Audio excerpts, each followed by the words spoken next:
Hello, this is Jennifer Braden with two very interesting children's stories for you today.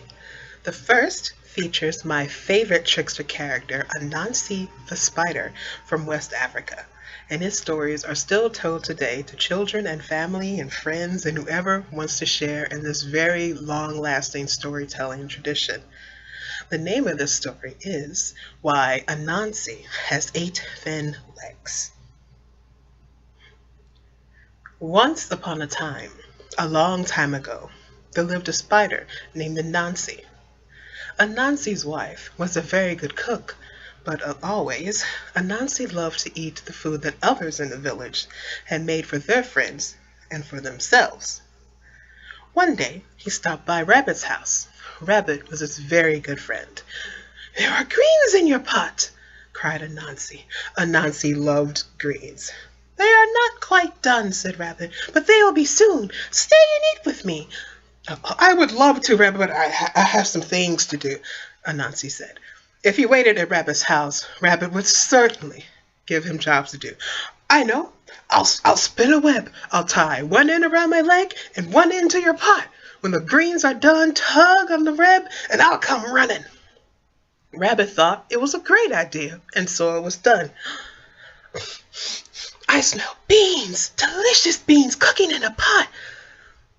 Anansi stumbled along until he found the monkeys. "Come eat our beans with us," said the monkeys. "They're almost done." "I would love to, Father Monkey." And again, Anansi suggested he spin a web with one end tied to his leg and another one tied to the big bean pot.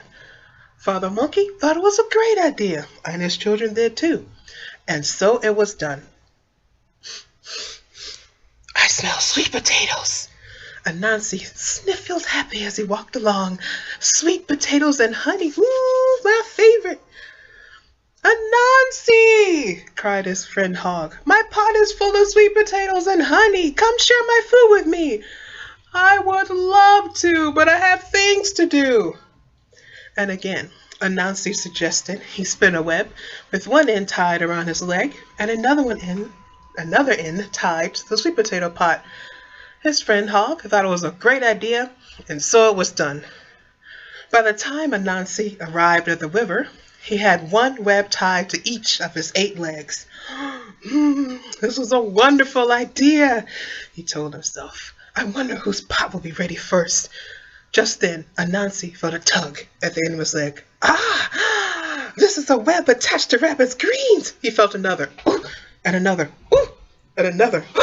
Anansi was pulled 3 ways at once. "Oh dear," as he felt the 4th web string pull. Just then he felt the 5th, and the 6th, and the 7th, and the 8th. Anansi was pulled this way and that as everyone pulled the web strings at once. His legs were pulled thinner and thinner. Anansi rolled and tugged himself into the river. When all the webs had washed away, Anansi pulled himself painfully up on the shore. Oh my, oh my. Perhaps that was not such a good idea after all. To this day, Anansi the spider has 8 very thin legs, and he never got any food that day at all. My second story is a much shorter, perhaps more upbeat one, called The Blind Boy, found on the site Stories for Muslim Kids. A blind boy sat on the steps of a building with a hat by his feet. He held up a sign which said, "I am blind. Please help." There were only a few coins in the hat. A busy man was walking by the building when he saw the boy. The man stopped, thinking for a moment. He took a few coins from his pocket and dropped them in the hat. He then took the sign, turned it around, and wrote some words on it. He put the sign back in such a way that everyone who walked by would be able to see the new words. Soon, the hat began to fill up quite quickly. A lot more people were giving money to the blind boy. That afternoon, the man who had changed the sign came to see how things were. The boy recognized his footsteps and asked, Were you the one who changed my sign this morning? What did you write?" The man said, "I only wrote the truth.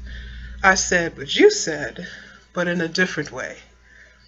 What he had written was, "Today is a beautiful day, and I cannot see it. Thank you."